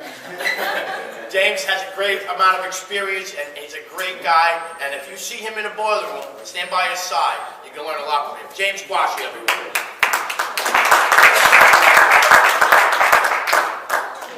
Good evening, everybody. As Danny said, my name is James Quashie. I was one of the old timers, you say, in Abilene. We in Abilene had one crew. I was there. So I've been there and I've done everything. Just a few things I want to say about the service guys when they get to the boiler room. You guys are doing the same thing, doing the right thing, but some of the jobs is old jobs. It goes to other company, but we have the job to do the building as a service. We do the service. Somebody takes you see the boiler room. It's not about what you guys do. You guys already know what you're doing. You guys do a good job. Some of the job is, some of the contractor or people, put the job together. We have a service contract and we have to go there. Number one, the oil pump. We have to go there when the oil pump belt is broken or the oil pump is leaking, we have to replace it. The union, some of the jobs, they're usually like 4 feet away from the pump. Let you guys do it, other company does it, and we have to go and replace the pump. No, we have to drain that, break the union 4 or 5 feet from the pump. We got oil. Spill. So if you put the union close to the oil pump, like I said, at least 4 inches, what you could get a wrench tighten, that's all we need on the oil pump. I guess you guys know you're already doing the right thing, but some of the guys who doesn't know. You got to be close to the pump so you can replace that pump, put the new one in. Take you less time. I have a question. Yeah. The union, would you rather it on a horizontal line or on a vertical line? Well, once horizontal is good, you can put a bucket underneath to drain the oil. It's better horizontal. So you put a little container, you know, to catch the oil, a little bit of oil. Okay, you put it 4 or 5 feet away, you got to drain all that oil. Then you got to replace it, you know, back the, on the strainer. That's one. Air compressor. And you guys doing it, you're doing the right thing. Some of the jobs you go to, the belt is against the wall, you can hardly get to change the belt. You never hardly get to it. But you guys, some of the jobs is like that. So I understand the new guys who doesn't know, they can remind the other guy, you know, why you put the belt got to be facing you, you know, so we can get access to it. I have another question. A lot of times on a compressor, you can't see the belt. Yeah, I know that. What side is the clear side that it's the belt side? Put it, Which side do you when I know? say put it on to the wall, away from the wall so you can get to it. Even the oil pump, you can get to it. The oil pump, put it, you know, facing you so you can get to it to take the cover off. On the compressor, you only see the motor and the compressor. Right. The belt is under the guard. And that square box is where the belt is. Everybody got that? On the condenser side, that's the belt side. Okay. On the butterfly valve, like you guys said, the boner comes with the 2.5 or 2 inch whatever size. That is replaced. We got to replace that sometime, maybe 2 years, maybe 6 months, who knows. If you have a union close to the butterfly valve, if you have one, you could break the union, you could replace the butterfly. Sometimes you have to, when the boiler, you know, tubes are leaking, we get water in that gas stream also. We want a union close to the burner, so you could drain the water off, and even one under the train, usually put one right under the gas train, so you could drain that water off. Sometimes one guy go to the job late at night, maybe junior or maybe short. One guy could do it. But if you have the union far away, then you need 2 or 3 guys. So to make it easier, union close to the butterfly valve. You have to replace that sometimes. And then easy getting a rigid to replace that. Behind you. Wait, look at a picture on the wall. See it? Look Yeah. at the union right next to the butterfly. There you go. This is the union right here. Closer. That's it. Once you could get a wrench around it, it's closer, it's better for you. Even the mirroring pump. You want the union, one job I went to last week. The mirroring pump, the union, I think you have a picture. James, turn your green light on. Sorry. Green light on? There you go. Yep. The metering pump, we have like 3 elbows before you get to the metering pump. Somewhere in the Bronx, you know the address. Then you have to take that apart, you got to drain the oil. You can get nothing under the union to drain the oil. Even like, you know, if you come horizontal and you make that break, whether the gas train or the oil pipe into the metering pump, you know, you got to go on another angle. You can't get a water out, so you have to have a plug somewhere underneath to drain. The boiler shut down. One guy get there, he had to pull that plug, drain, and then fire. Just less time. That's important. Or some of the servicemen like myself, when you get to the job, you do that spill, walk away. Super yelling and screaming, calling Alex. Boiler room filled with oil. They didn't want to clean up. Now that's another thing with the remote. On every oil pump, we should have a switch to take it off and on. Because when you have that oil in the bucket, you have no way. The boiler room is like 200 feet. The oil tank is all the way to the end. That pump runs constantly on number 2 oil. You need that switch so you could take the pump on and off to prime the pump. You put the oil, take it off, put it on, take it off. Without that switch, how are you going to put the oil in? You can't. That's why I said you need that remote switch on every oil pump. But I run it more than once, that's it. What again? Oh, pipe covering. One job I went to, that was our job. Beautiful job. You guys do a good job, very beautiful. The pipe covering is white. Super said to me, that leak was there since we installed the boiler. See, them guys would walk away, like, you know, to try to make it. See, the guy would see the pipe was leaking. The guy just said he going to stop. A leak don't stop like that once it starts leaking. The best time to do is while you do the installation. If you had a cut and repair, you fix it right away. Because 6 months after we go back there, the pipe covering is like, you know, black, ugly. It's harder to fix then because you got water in the pipe. The guy said it's leaking. We got to fix that. That's one. 51 feeder, 63 low water cutoff. closer the union is to the 51 feeder, it's better for us.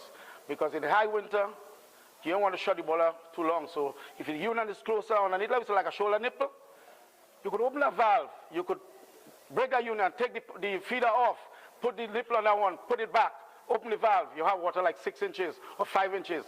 It's faster, then you start to take your nipple out to put it back. Save time. You got to put the boiler back on service because it's cold. So the union closer to the unit, 63 loader cutoff, 51 feeder, is better for us. That's it. Guys, That's it. Washing, all right? Thanks for That's it. sharing. All right?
Okay, that's good. Oh, okay. Interesting topic. Great song, by the way. I am not going to sing it. You raise me up as I can stand on mountains. You raise me up to walk on stormy seas. I'm strong when I am on your shoulders. You raise me up to more than I can be. The author of lyrics is Brendan Graham, and it's a very popular song. And it's a song about lifting people up, raising people up. Today, I would like to talk to you about who raised me up.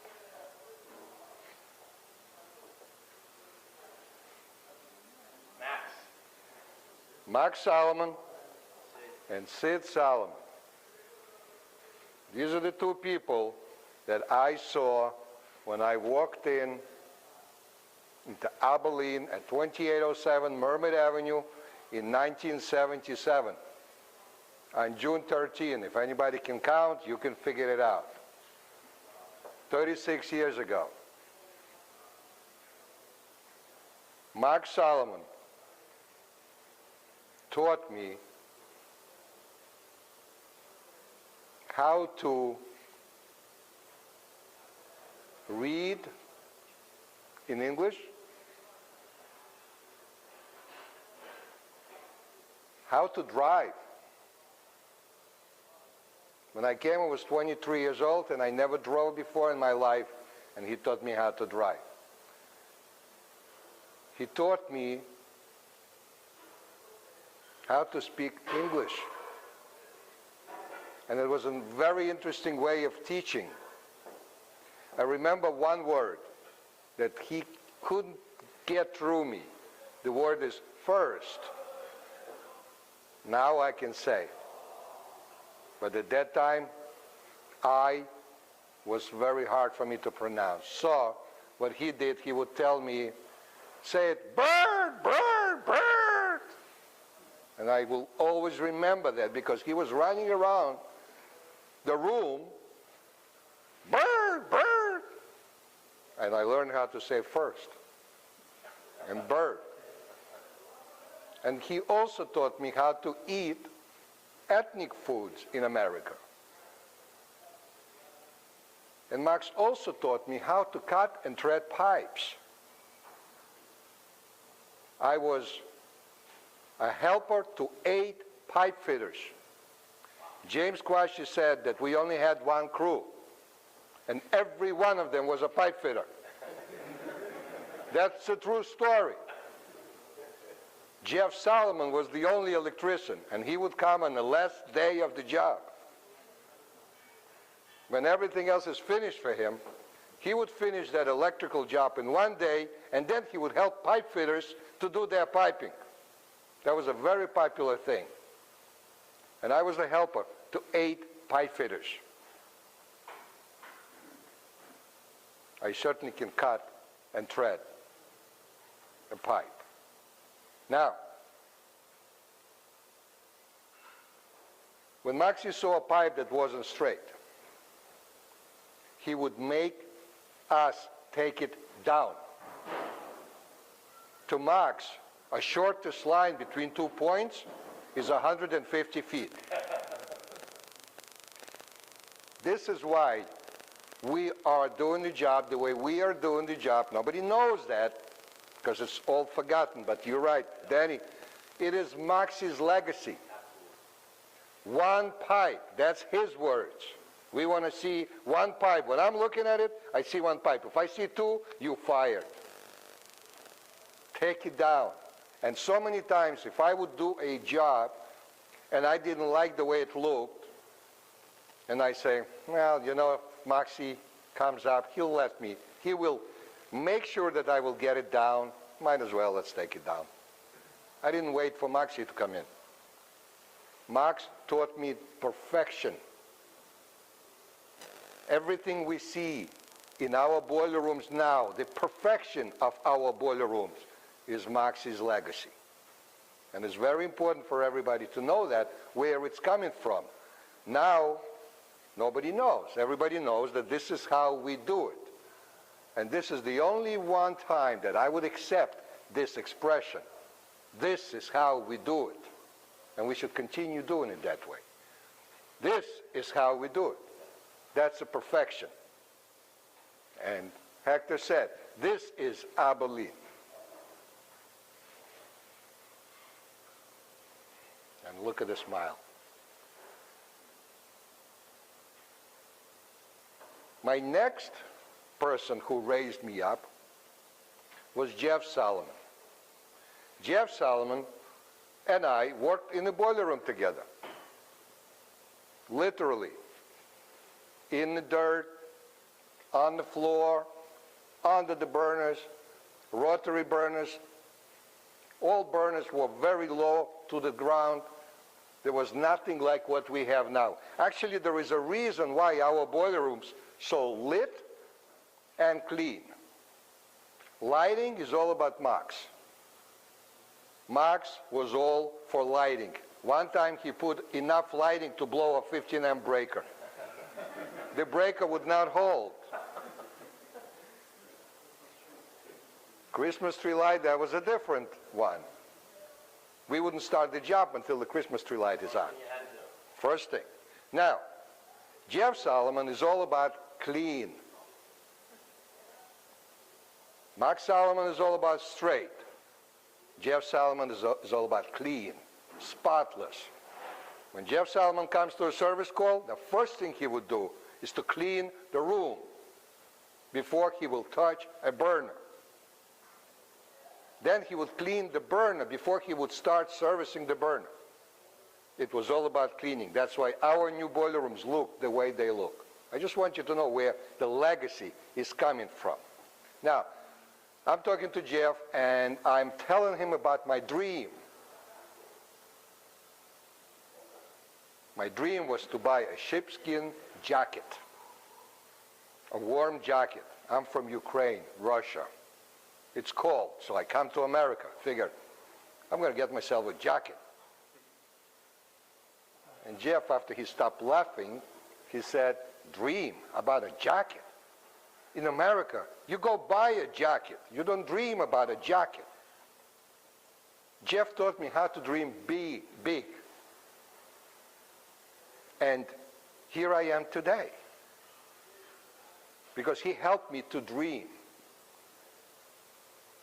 I am glad that I am lucky that I had Max in my life, and I am lucky that I have Jeff in my life. And then there is Sid. Sid taught me how to think. And how did he do that? Sid never asked a question that had yes or no answer. Every question that he had, you had to think about it. One example. No matter when you went to the boiler room, and it still continues, he would ask me a question, how much oil is in the tank? And I'm thinking, why? I serviced ignition assembly. The burner is running. Who cares how much oil is in the tank? So go back in the boiler room. I want to know how much oil is in the tank. So you go back in the boiler room. Where's the petrometer? Anybody? Where's the petrometer? Next to the oil pump. Next to the oil pump, next to the oil tank, across the boiler room. So you walk to see how much oil is in the tank. While you're walking, all of a sudden you see something else is broken. You see something else is wrong. And you'll see that the tank is low on oil, and by the time you leave the building, they're probably going to be shut down because they only have 500 gallons of oil left. But that question, how much oil is in the tank, still exists. Servicemen can attest to it. Our tickets have the line which says, oil, how much? The only reason I want to know how much oil is in the tank, because we're running on gas. So you guys walk around the boiler room just one more time. And Sid Solomon taught me that. He taught me how to think. And I am lucky to have Sid Solomon in my life. And now we have our support system. This is our team. Vinny, Danny, Andre and Will. Great team, by the way. By the way, if you look at these two, could you tell me who raised whom here? It's a serious question. Who do you think lift whom? Guess. Thank you. That's right. First Vinny did it, then Anthony did Vinny. He raised him up. Because this is what happens when you are in demand, and if you want to move up, you want to teach someone else to do your job. And this is what I call raise me up. You see, in my life, I was never afraid to stop doing what I'm doing. Because I wanted to do more, I wanted to be more.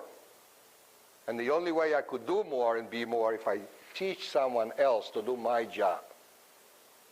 And today, Andre is doing my job, and he's doing a great job. Thank you. Yes.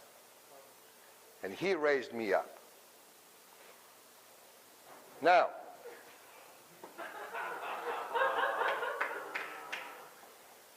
this is who we raise up. Right? This is our happiness. This is why we are here. This is what it's all about. Let me just go back to that, and I will ask Laura. Laura, who raised you up? Stand up. I want everybody to hear that. Who raised you up? My dad. Laura's dad. How do you know that he raised it up? What did he do that was so special? He told me to never settle for less than your worth. Never settle for less than you are worth. What does that mean to you? Thank you, Laura. Thank you. What? Always keep going. Always be more than you already are. And what a great way to raise an individual, by helping, by explaining to them what is it that you have to do in life. And aren't you lucky that somebody is there to help you, raise you up? And Anthony's son is lucky, and Vinny's daughter is lucky that these kids have parents like that. And Samantha is lucky. Now, how many people know who this guy is? No. Nobody from the office. I want the crew members tell me who this guy is, because I guarantee you, every one of you is affected by this person. Do you know his name? I'm sorry? Very good. I'm going to tell him tomorrow that from now on, his name is Mr. Payroll. His name is Nigai. Say that again? Nigai. The guy. Remember that name, because every Tuesday or Wednesday, that envelope that comes in to you is being created by him. I would call that raise me up, and you don't even know his name. That is a support system that we have here at Abilene. And aren't we lucky to have this support system? Now, who is this guy? Again, crew only. Who is he? I'm not asking you. Nobody knows, right? He's a mystery guy. His name is Irene. What does he do? He puts your materials on a truck. He puts materials that you order, that gets to you by trucks. Fennell and Desmond is bringing those materials, that material to you. And you know Desmond and Fennell, but do you know him? He raised you up, yes. I would say, no, more than a month. More than a month, because I already shake his hand every morning. That means he's already here for a while. How long, Dwayne? Good. Good. It's a month and a half. And we also have General in the shop, but he's on vacation. I couldn't take his picture today. But I would like you to know who those people are. And guess what? Who is this? Okay?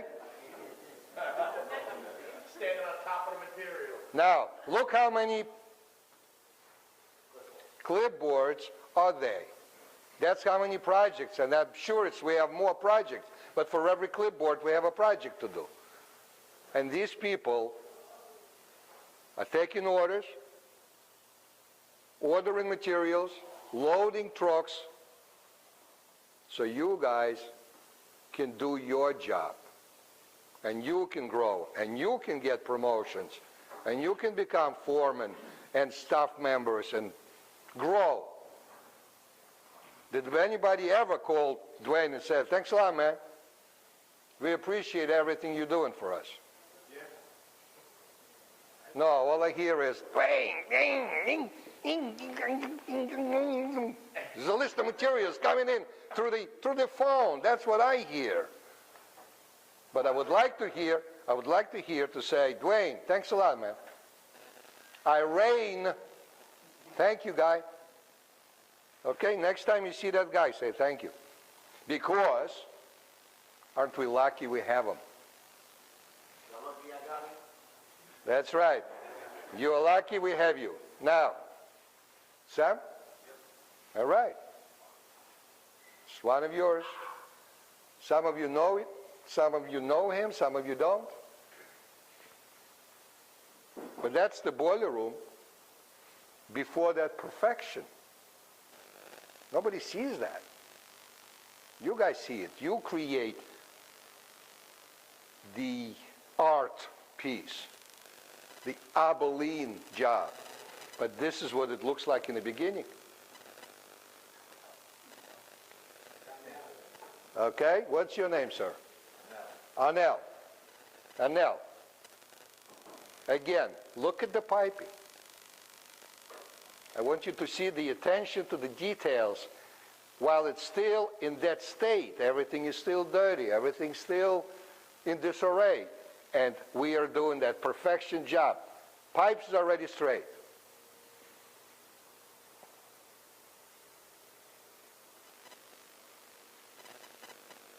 Anybody recognize himself?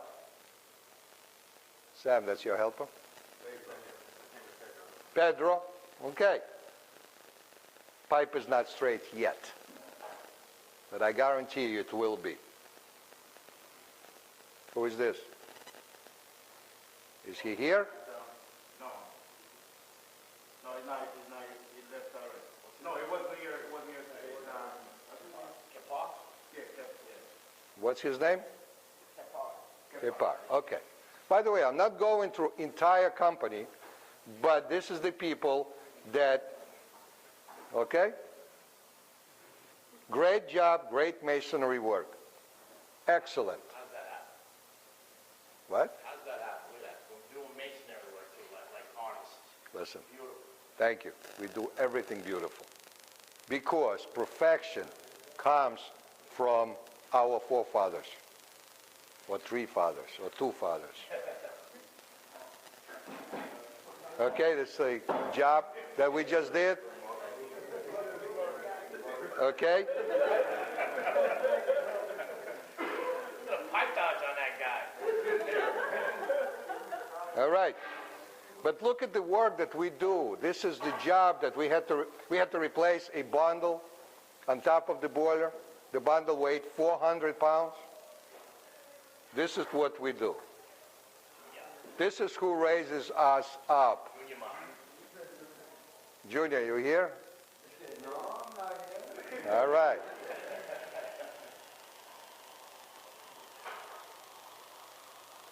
Now, you raise me up as you can stand on mountains. You raise me up to walk on stormy seas. I am strong when I am on your shoulders. You raise me up to more than I can be. Look around this room. Aren't you lucky to have each other?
I have a few more slides. I don't think I want to do it because I'm not going to do it justice. I don't want to rush through it. I'm just going to do a few poems, and I think we're going to cut out a little early here because I don't want to carry on longer than we have to. And I'm going to actually carry out the gas portion of it on the next seminar. You guys, looks like you're tired. We worked hard. I like to discuss next month before I do my last two things.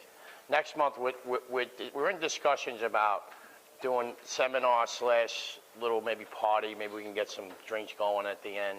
So I'd like to try to fill the room. There might be a special guest coming, so I don't really want to give out any more details, but mark the 18th of December. All right, I want everyone here. I'm going to come and drag you from the boiler rooms and get you here.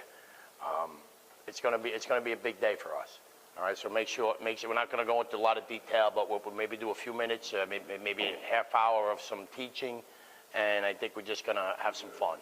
All right, because we deserve it, and the holidays are upon us, and we need a break. You need to take a break too. I mean, we all work hard. We're spending our own time. You get burned out after a while. Sometimes you just take a break, relax a little bit. We'll get together. We'll get to know each other. We'll get to socialize. Maybe we'll get a little music going. All right, I'm working on it again, but mark the date. We'll go into the details once I can finalize everything. All right. I really just want to. I was speaking to you a while ago. One of the first seminars I did, and I was telling you about this poem, If, and I couldn't remember the guy's name, by Rudyard Kipling. I actually want to cite this poem because it's real touching to me. Hopefully you get something out of it. If you can keep your head when all about you are losing theirs and blaming it on you, if you can trust yourself when all men doubt you, but make allowance for their doubting too, if you can wait and not be tired by waiting, or being lied about, don't deal in lies, or being hated, don't give way to hating, and yet don't look too good nor talk too wise. If you can dream and not make dreams your master, if you can think and not make thoughts your aim, if you can meet with triumph and disaster and treat those two impostors just the same, if you can bear to hear the truth you've spoken, twisted by knaves to make a trap for fools, or watch the things you gave your life to broken and stoop and build them up with worn-out tools, if you can make one heap of all your winnings and risk it on one turn of pitch and toss, and lose and start again at the beginnings, and never breathe a word about your loss, if you can force your heart and nerve and sinew to serve your turn long after they are gone, and so hold on when there is nothing in you except the will to say, hold on. If you can talk with crowds and keep your virtue, or walk with kings, nor lose the common touch, if neither foes nor loving friends can hurt you, if all men count with you, but none too much, if you can fill the unforgiving minute with 60 seconds worth of distance run, yours is the earth and everything that's in it, and which is more, you'll be a man, my son. Now, he wrote this for his son, and I was thinking about my kids when I was reading that, because it's really some valuable information. You get copies of it if it helps you, if it gives you some value to your life. That's all I wanted, you know. I go about my day, really, honestly, trying to help people. That's all I care about. I don't look for any heartache on anyone. I don't ever wish anyone any bad, and I think you guys are starting to learn that about me, because this is all I have left. You know, that's how I feel about all you guys. I love each and every one of you in your own way, and eventually we'll have great relationships as we get to know each other. And I just want to share as much as I can find, and I don't have this in my head. I find things that touch me, and I bring them to you, and I'm just hoping it does the same for you. This is one more last little thing, and then we're going to head out, is from the same website it's called edgyconversations.com. This leadership guru, Dan Waldschmidt. I mentioned him the last seminar. He comes up with some really amazing stuff, and I want to say it. And this is sort of what we need to do to keep moving forward. You got to pay the price for those inches. Progress comes at a price you have to pay up front. The price for progress is pain. And if you're not willing to pay that price, you'll never get to where you want to be. Your dreams will run out of gas. If you ever run out of gas and found your car stuck on the side of the road, then you understand perfectly how painful progress can be, especially if you're crazy enough to attempt the challenge of pushing your vehicle to the closest gas station. Your entire body is stretched taut against the cold metal door frame of the car. Your tennis shoes grip tightly against the asphalt. Every fiber of your being pushes against the weight of that car.